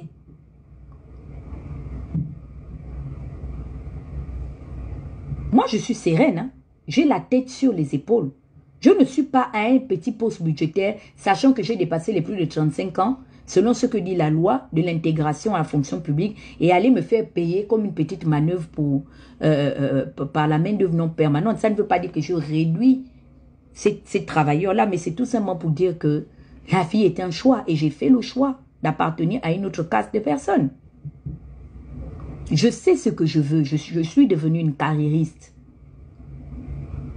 Et ce que je veux, moi, Dana, là, Oligui ne peut pas me donner ça. Même moi-même, je ne peux pas m'offrir ça pour le moment, mais je vais me donner les moyens d'obtenir ça.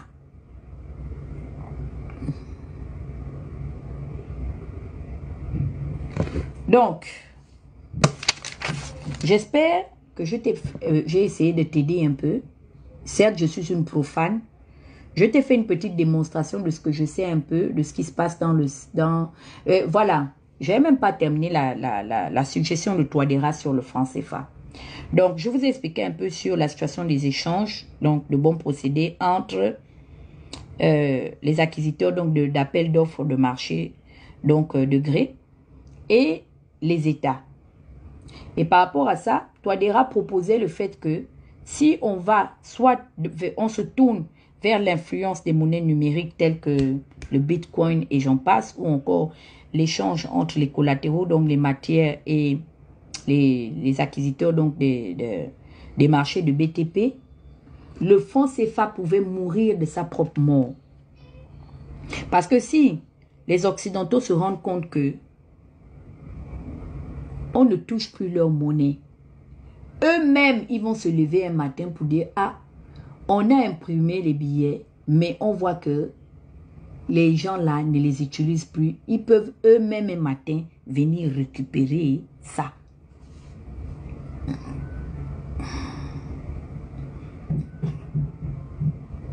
Donc, c'était un peu la suggestion de Touadéra sur le franc CFA. Et je me rappelle lorsque j'ai parlé à l'époque à mon père, donc le Premier ministre, je lui posais la question de ce qu'il pensait sur le franc CFA. Il était un peu allé dans le même sens en disant oui, c'est vrai, c'est nécessaire parce que c'est un signe de domination vis-à-vis donc des colonies françaises, franco-africaines. Mais au-delà de ça, je pense que les challenges, c'est-à-dire les priorités ne sont pas encore à ce niveau. Le premier niveau d'abord, c'est le niveau de la gestion. C'est la question d'honnêteté entre les dirigeants et les dirigés. Il va falloir à un moment donné qu'il y ait un langage franc, mutuel entre les gouvernants et les gouvernés. Et on ne peut pas désacraliser le propriétaire du pouvoir pour aller prendre son autorité et la donner à l'autorité qui est censée être l'exécutant. C'est pourquoi on dit quoi? Le premier pouvoir, le pouvoir législateur. Donc, je reviens sur toi, Lucas. Je m'étais un peu embrouillé. Le pouvoir législateur, c'est-à-dire que c'est un pouvoir qui se partage entre toi et moi. Et je t'exhorte à lire le livre de John Locke qui est basé sur le contrat social. Il développe comment est-ce qu'il a suggéré en son temps de converger vers les États-nations. Nous sommes presque les héritiers de John Locke, qui a écrit le Léviathan. C'est lui, non? C'est John Locke qui a écrit le Léviathan. Les philosophes, corrigez-moi. Donc, le premier pouvoir, donc, il parle de ça dans le Léviathan. Comment est-ce que les États se sont presque créés? C'est-à-dire que, puisque, Thomas Hobbes, pardon, John Locke, c'est Hobbes, voilà, c'est Thomas Hobbes. Merci. Thomas Hobbes explique dans le Léviathan que, puisque nous-mêmes, on ne peut pas devenir une entité, c'est-à-dire un édifice, ok? Qu'est-ce qui se passe? Nous procédons à un échange, c'est ce que l'on appelle le contrat social. C'est-à-dire que le pouvoir souverain, qui nous appartient, nous le conférons au soir d'une élection à une caste de personnes qui ont pour obligation de gouverner selon les recommandations du socle de ce pouvoir qui est en fait le pouvoir d'abord du législateur. C'est le premier pouvoir. Maintenant, le législateur confère son pouvoir et est représenté par l'institution de la maison du peuple, par l'Assemblée nationale et parfois par le Sénat. Et ensuite, ce pouvoir-là maintenant est relégué au pouvoir exécutif. C'est pourquoi on dit que le président est le chef de l'exécutif. Son premier rôle est d'exécuter la volonté populaire, qui est la volonté souveraine. Et le troisième pouvoir est partagé par les hommes et les femmes de droit. C'est eux qui ont la responsabilité de faire régner l'ordre dans les cités. C'est pourquoi ces pouvoirs doivent être autonomes. Sauf qu'en Afrique, les chefs d'État africains ont l'ingéniosité de nommer les juges et les magistrats. Est-ce qu'un juge qu'on a nommé, ce juge-là, peut dire le droit contre son bienfaiteur? Point d'interrogation. Vous pensez vous foutre de qui? Est-ce que le système judiciaire ou juridique au Gabon est autonome? Lorsque un président, selon votre propre projet constitutionnel, vous conférez à quelqu'un la possibilité lui-même d'élire les juges qui vont pouvoir le destituer. Il a droit à 5 juges. Quand on part encore dans... il est président de... comment on appelle l'autre truc là? Des magistrats là. Oh!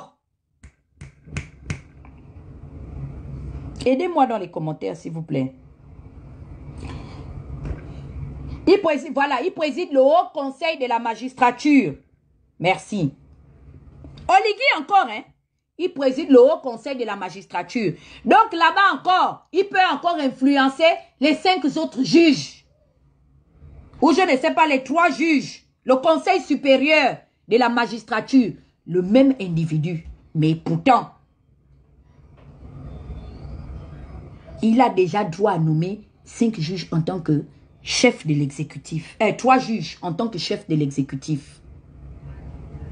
Mais on peut être corrompu comme ça et habiter dans la maison de la corruption comme ça et ne pas avoir honte. Est-ce qu'on peut crier sur vous?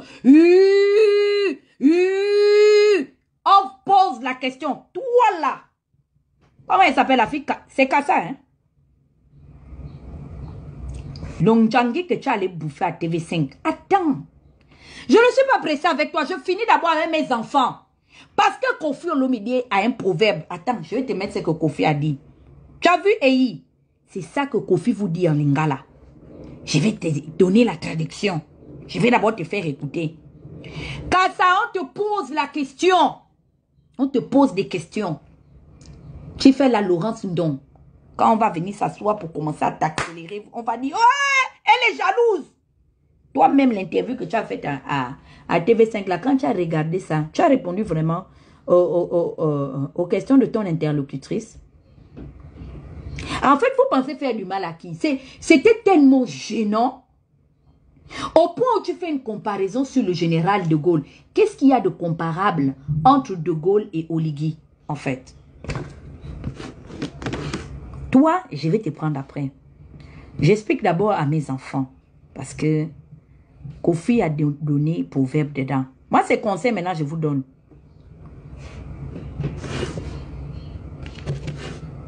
On dit qu'il faut changer. Et je les voyais pour dire que eux, ils vont aller vers un régime présidentiel. Ça, c'est Laurence Ndong. Vous pouvez gérer un régime présidentiel. Vous pouvez gérer un régime présidentiel. Mais si vous avez d'abord commencé à finir avec le régime semi-présidentiel. À la limite, comme proposait M. Raymond Donsima, tournons-nous vers un régime parlementaire, comme celui de la France. Régime présidentiel, le régime américain, ou même le préambule de votre projet constitutionnel n'émane de rien. On peut comparer le préambule laissé par John Locke et les bâtisseurs, les George Washington, au torchon. Il y a un gars fan là, hein. Il s'appelle Romuald quelque chose comme ça là. Il est très beau le monsieur métis là. Il était passé parce que lui il enseigne le droit constitutionnel à l'université Omar Bongo. On lui a demandé que vous pouvez résumer ce projet constitutionnel à quoi? Il dit que il résume ça à un torchon. Mais je ne vous ai pas vu sortir pour dire que Romuald, monsieur Romuald, professeur en droit constitutionnel, n'est pas allé loin à l'école et qu'il insulte Oligui. Je dis, je suis votre maman. Et je vais vous montrer la voie où passer. Parce que Kofi a donné conseil. Anga forme son enfant. Il garde toujours une petite botte secrète. Au cas où l'enfant veut se rebeller. C'est ce que je suis en train de vous faire. On peut taper sur ses enfants comme ça. Ah maman, Mary Iguette, Mary a palais. Ouais. Wapi façon maman. Wapi façon, quel éveil. On peut taper sur ses enfants comme ça. Je vous ai formé.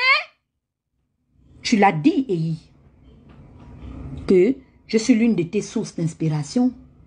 Et tu veux jouer à ce jeu? Qui t'a envoyé? Je te repose la question.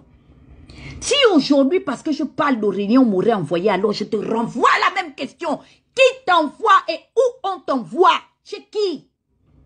Est-ce que as-tu déjà vu toutes les munitions que j'ai dans ma gibecière?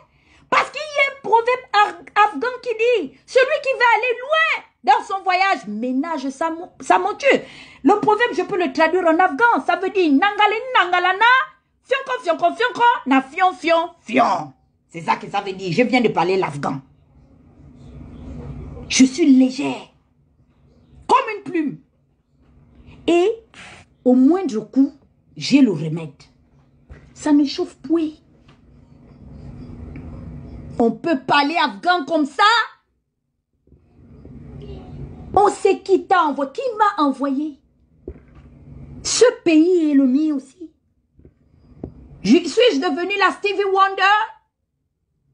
Ou bien tu penses que, comme disaient les Kodos, Mama, Machi Madibe, mes oreilles ne sont pas bouchées. Hein, je suis une polyglotte. Je touche un peu de Pouvi, un peu de Mitsogo, un peu de Fan. Hein? Comme avait dit la maman, piano, malembe.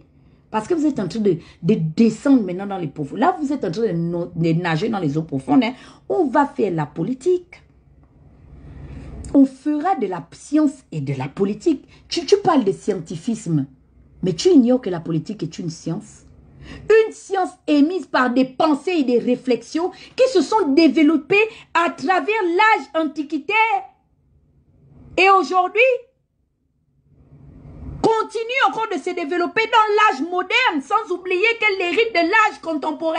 Moi, j'ai commencé à lire le livre de Confucius, l'un des pères de la philosophie, qui après s'est déversé dans la Grèce antique. Tu penses avoir affaire à qui? Je ressemble à Claire Newman? Et il parfait, mon petit gigolo? C'est pas parce que je te laisse croire que tu peux enlever mon petit caleçon que tu penses que toi, c'est-à-dire le seul endroit où tu peux monter sur moi, c'est dans une chambre. Est-ce que tu as compris ce que je t'ai dit? Ça ne sert à pas. Tu es petit. Et on dit toujours quand la femme est plus âgée dans la relation, elle tape le mari. Je ne veux pas venir enlever ton pantalon. C'est pourquoi je t'ai cousu un petit pantalon sauté. Tu viens d'avoir un pantalon Michael Jackson. Voilà. Tu m'as poussé à bout. Et c'est comme ça, comment est-ce que je viens de t'habiller un petit pantalon avec des sébagots. Te manque les gants et puis la veste de Michael pour nous faire un petit moonwalk. Toi, tu me connais. Moi, je suis une vieille âme. Sur le plan spirituel, la politique est une science. Et qui fait droit fait science politique. Donc moi-même, je suis une scientifique. Parce que je touche à la politique. Tu penses me complexer en me parlant de Thalès et de Pythagore? Je m'en fous. Moi, tout ce que je veux, c'est que le revenu minimum garanti soit garanti dans les caisses des dépôts. Que les Gabonais puissent toucher 350 000 francs d'allocation parce qu'il s'agit de leur argent en montant. Qu'il ne puisse plus exister une classe gravissime de pauvreté. Comme vous continuez d'essayer de perpétuer ces méthodes-là, la différence entre les deux classes est trop flagrante. Il faut au moins revenir à la classe minimum. Ce que je demande ici, mais je fais le combat là même pour que toi, moi, nos enfants, si même nous on ne voit pas, bénéficient de ça. Le Gabon a les moyens nécessaires de le faire.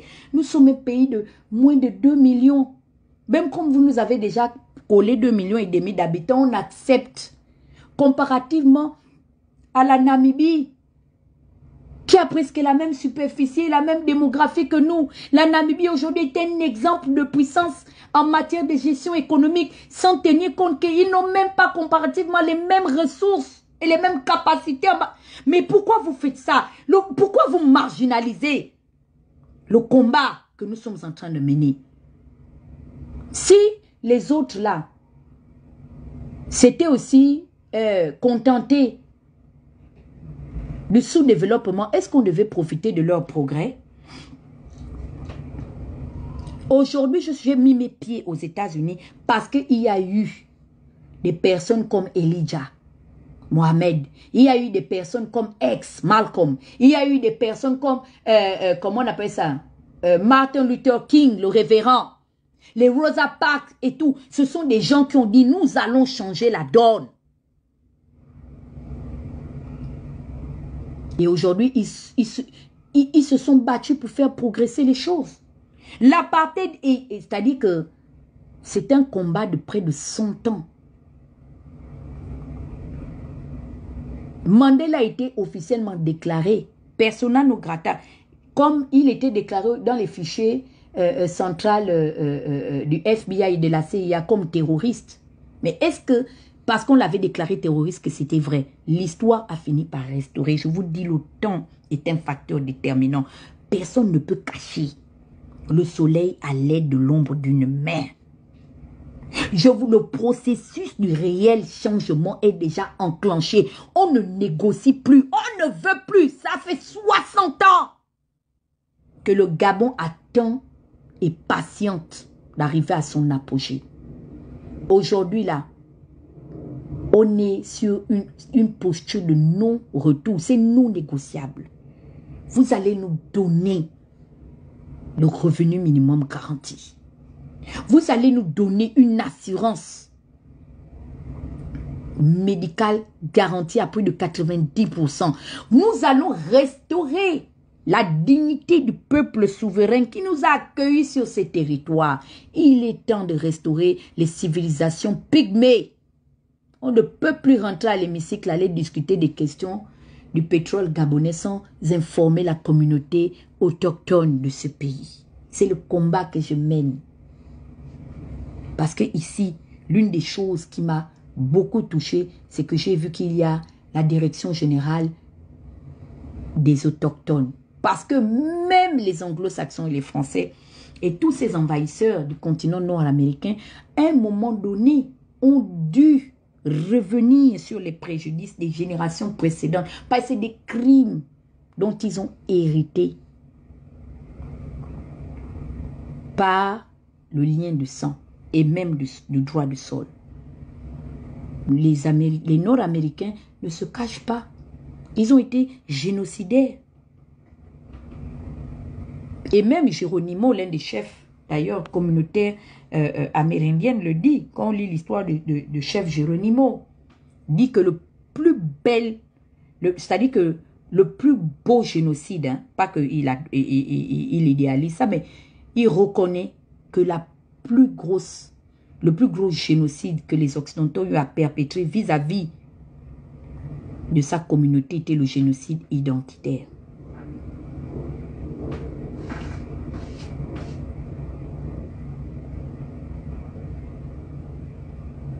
Donc, je sais pourquoi je me bats.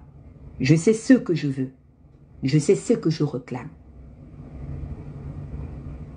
Il y a longtemps que nous, les fils des Bantous et les filles des Bantous, nous avons exclu nos frères de la communauté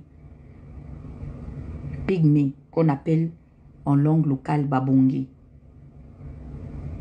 Nous ne pouvons plus continuer à penser que nous sommes des ayants droit plus que eux. Et je trouve même que des fois dans notre langage, pour des fois se dénigrer entre nous, regarde comment il est comme une pygmée. Il faut restaurer les communautés pygmées. C'est un peuple qui a décidé de vivre en aparté. Ils sont anti de ce que les Occidentaux nous ont dit parce que nous sommes influencés par le brassage occidental. Nous, on estime que nous sommes civilisés. Mais si ce n'est pas seulement parce que le néocolonialisme nous a inculqué ça, qu'est-ce qui prouve que nous soyons si civilisés que ça? Puisque lorsque nous sommes malades, nous avons recours à la pharmacopée ancestrale de ces communautés-là. Ce sont des hommes de forêt. Aujourd'hui, là, pour entrer dans notre forêt ici, là, de l'Afrique équatoriale, là, c'est pas ce sont les pygmées qui nous conduisent là-bas, parce que c'est leur milieu, leur habitat naturel. Le Gabon reçoit des subventions des organisations mondiales et internationales, parce que nous sommes les ressortissants du bassin du Congo. Ce qui stipule que nous sommes le deuxième plus grand poumon économique après celui de l'Amazonie. Les subventions, là, est-ce que c'est inscrit dans le patrimoine de l'État? Si oui, c'est parti où? Les personnes à motricité réduite, au lieu seulement de leur donner des motos, des tricycles, mais vous ne pensez pas qu'ils ont faim, ils doivent manger? Je me rappelle, Ngandji avait même mis un projet pour que dans les supérettes, là, les gabots et tout, ils soient prioritaires dans le marché de l'emploi. Ça va aussi réduire et ils sont utiles aussi à la société. Ils ne bénéficient même pas d'une quelconque allocation. par rapport à leur handicap. Moi, je vois ce qui se passe ici. Dès que tu nais avec un handicap, des fois, je me dis que, ouais, si je pouvais même naître un peu même malade, hein, ce sont des gens qui sont privilégiés, sont prioritaires. Une pension pour handicap, ils l'ont. Ils ont droit aux soins et des soins particuliers où même des gens se déplacent pour aller les soigner parce qu'on tient compte de leur existence. Nous avons besoin tout simplement de trouver des dirigeants qui nous dirigent selon, à la hauteur de la dignité humaine. On n'a pas à mendier, c'est un droit. Le problème, c'est que vous pensez qu'on mendie. Non! C'est notre droit. Et je vous dis, que vous le vouliez ou pas, le pays là va changer. C'est tout ce que j'ai à dire. Aujourd'hui, je ne mets pas du temps. J'avais prévu 1h30. D'accord? Vous faites comme si Oligui, il nous a appelé. Il nous appelle en tant que qui? Il est légitime? Lucas, demande à Oligui, quel est... Je demande, hein, quel est le... Comment on appelle ça? Oh, j'ai tellement de choses. Quel est le... La légitimité juridique qu'Oligui a? Pour que lui, quand il m'appelle dans ma propre maison, Oligui fait de la sous-location gouvernementale et de gouvernance. C'est-à-dire que toi, tu as construit ta maison, Lucas. Tu as mis un locataire qui est déclaré officiel. Et notre maison, c'est le Gabon. Ceux qui étaient les locataires officiels, même si on ne voulait pas, mais au moins ils ont le titre provisoire de bail. C'était les Bongos. Et puis un sous-locataire vient un jour s'accaparer de ta maison. Et puis toi, il t'appelle, il te dit que non, viens. Toi, Lucas, toi, tu peux partir à la réunion d'un locataire qui n'a pas un titre provisoire de bail. C'est pas que tu vas appeler la police pour déguerpir cette personne, mais c'est tout simplement ce qui se passe avec Oligui. Oligui n'a aucune légitimité juridique. Il ne l'a pas. Parce que au Gabon, pour exercer le pouvoir exécutif, il faut aller compétir. Allez regarder les vidéos d'Essola. Hein. Ça, pour ça, je laisse à Essola parce que c'est sa spécialité. Elle est spécialiste de droit public là-bas. Allez là-bas, elle vous donne cours tous les jours. Même si on n'est peut-être pas d'accord avec elle parce qu'elle est un peu arrogante et tout, enlevons ça, mais elle dit des choses importantes. Oligui est un squatteur. Et puis moi, il va m'appeler, comme je suis mouton, je vais partir Kanya. Donc un sous-locataire vient dans ma maison et puis moi, il va m'appeler puis je me lève pour... Il m'appelle pour aller où? Entre lui et moi, qui doit venir voir le propriétaire? C'est lui qui doit venir nous voir. Comme il s'est levé, il a décidé de venir rencontrer une partie de la diaspora nord-américaine. C'est à lui de venir expliquer qu'est-ce qu'il est venu faire là. Et dans ce qu'il a expliqué, pour revenir au cas de Kassa, la journaliste a été claire. Dans son premier serment, il a lui-même, ou bien on l'avait seulement forcé, il a lui-même déclaré qu'il est venu seulement relever les institutions et rendre le pouvoir aux civils. Sans oublier relever la dignité des Gabonais. C'est lui-même qui l'a dit. Maintenant qu'il est candidat à sa propre succession, est-ce qu'il a respecté sa parole? C'est ça le vrai débat. N'est-ce pas? Vous êtes d'accord avec moi? Lui poser la question de savoir que mais pourquoi finalement tu es candidat? Et en étant même candidat, tu as fait du désordre. Selon ce que disait l'ancienne constitution et par rapport à l'état de droit.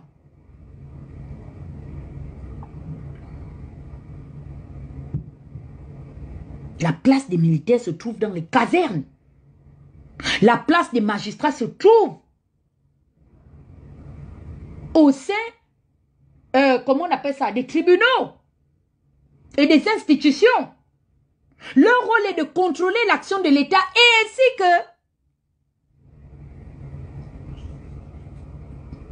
la sanctionner. Excusez-moi, je suis en train de rôter. Il emmène l'anarchie dans la maison.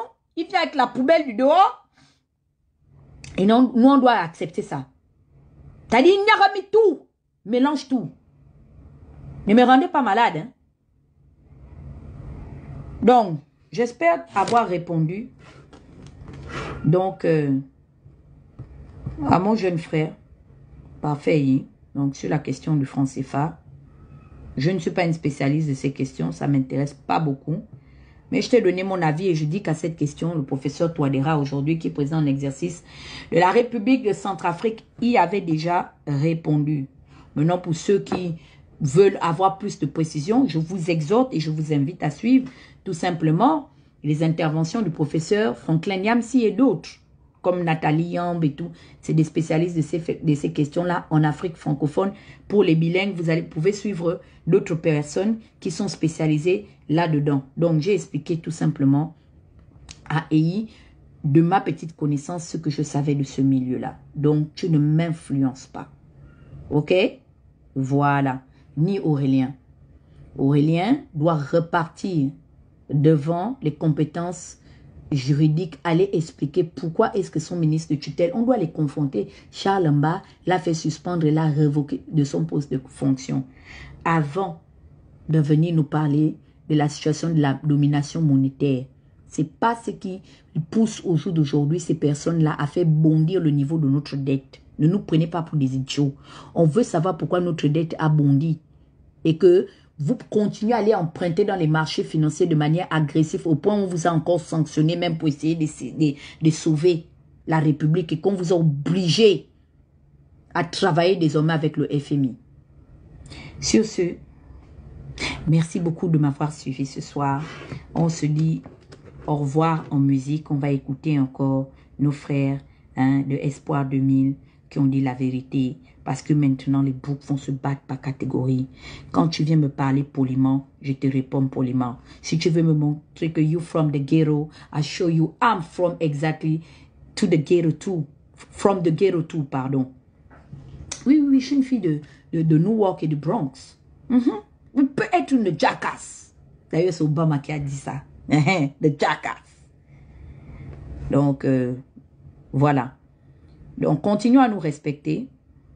Je vois que le respect est vraiment, j'exhorte le général président à tirer les oreilles à ses communicants. Si on ne t'insulte pas, n'envoie pas les gens nous insulter. Parce que si on se sent insulté, on va se défendre. Donc, moi, j'ai parlé ici, j'ai été cool avec tout le monde. Parce que je vois que le respect est en train d'être restauré. Et c'est pas facile. Parce que ça me prend des journées entières. Mais j'ai le temps. Parce que je ne discute pas avec les gens qui ne me respectent pas. Je peux te montrer que j'ai le monopole du manque de respect. Donc, merci. Je pars. J'ai vraiment perdu. Là, le Gabon. Attends, ça c'est pour Next. Vous savez qu'on avait bloqué le Gabon du système SWIFT. On avait bloqué le Gabon du système SWIFT. Tu le sais, EI. Mais il n'y a que les entrepreneurs et les gens qui fonctionnent par virement bancaire qui s'étaient rendus compte de ça. Ça veut dire que Oligui a touché le fond, en fait. Vous êtes allé là où même l'émergence n'est jamais y allée. On peut être, ça veut dire qu'on peut être tocard jusqu'à ce niveau. Ce sont les petits Gabonais de la diaspora, là. Hein? Qui ne font forcément pas de bruit. Qui ont débloqué ce problème. Respectez les gens qui ont vécu. Et je dis bien bravo à cette génération de Gabonais. Parce que ce sont des Gabonais qui sont assis dans les institutions financières internationales. Qui deviennent les garants de la cité. Parce qu'on ne vous fait pas confiance. Aurélien était où? Il a même le niveau des banquiers gabonais là. Qui ont fait bouger les lignes. Franchement. Parce que je suis fatiguée de vous parler de manière interposée. Maintenant, je vais vous humilier en échange. Je vous ai déjà dit, moi je suis prête. Hein. Vous choisissez seulement le thème. Vous m'appelez. Je vais venir. Merci. Bonne soirée à tous ceux et celles qui ont été là. À très très bientôt. On reste en contact. Et puis, je vous claque le bisou. Bye.